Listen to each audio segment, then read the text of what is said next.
Next on Health Matters, Baptist Medical Group's Dr. David Ford joins us to talk about the advances in the field of general surgery.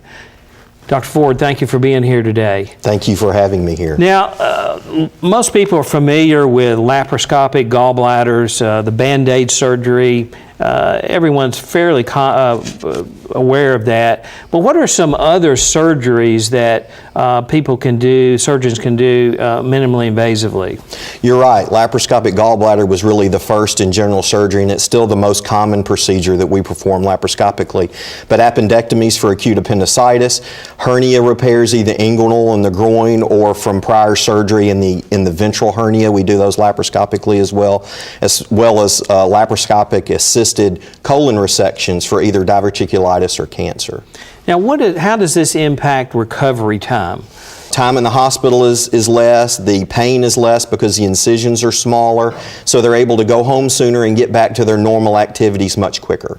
And I know in our practice, when we have older patients that may have multiple other health issues, having the advantage of something being this quick and less invasive definitely improves morbidity and mortality from these procedures. Absolutely, especially people with heart conditions, people that have bad lungs, pulmonary issues, people who have smoked or have other problems.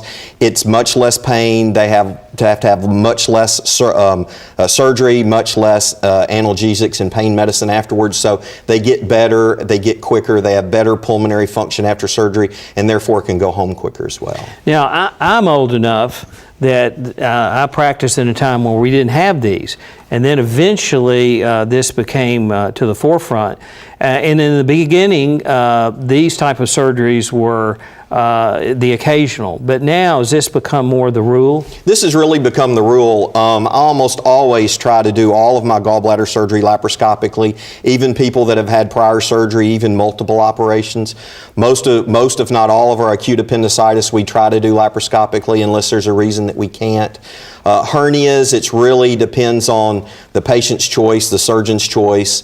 Laparoscopic colons in the right patients is an excellent thing for them because they can get out of the hospital and back to their normal activities quicker. So it's really something that is really pushing, and not just for gallbladder surgery anymore. Well, just using gallbladder surgery still as an example, if you have the surgery that morning, do you usually get to go home that afternoon, or do you have to wait till the next day? Almost all of our outpatients will go home the same day. Now, if you come into the hospital with an acute gallbladder attack, most of those people will stay overnight and go home the next day. What are some of the signs and symptoms of gallstones or an acute gallbladder infection? It's usually pain in the upper abdomen or on the right side that comes along after eating, especially with a fatty meal, and sometimes it feels like nausea or people feel like they have indigestion, but it happens more often, and the symptoms can get worse over time untreated, and you can end up with an acute gallbladder attack with severe pain, nausea and vomiting, fever, go to the emergency room and have to be admitted for an acute gallbladder infection. And the most common way that this is diagnosed is how? Ultrasound is really the best way to prove gallstones. Of course, with a good history and physical examination, ultrasound is still the best treatment or the best way to diagnose gallstones. And then again, as far as recovery time after an uncomplicated laparoscopic gallbladder, when could people go back to work? Of course, everyone's different, and everyone has different things they have to get back to, whether they are blue-collar workers and do heavy lifting, or they're a grandmother that just wants to take care of her children.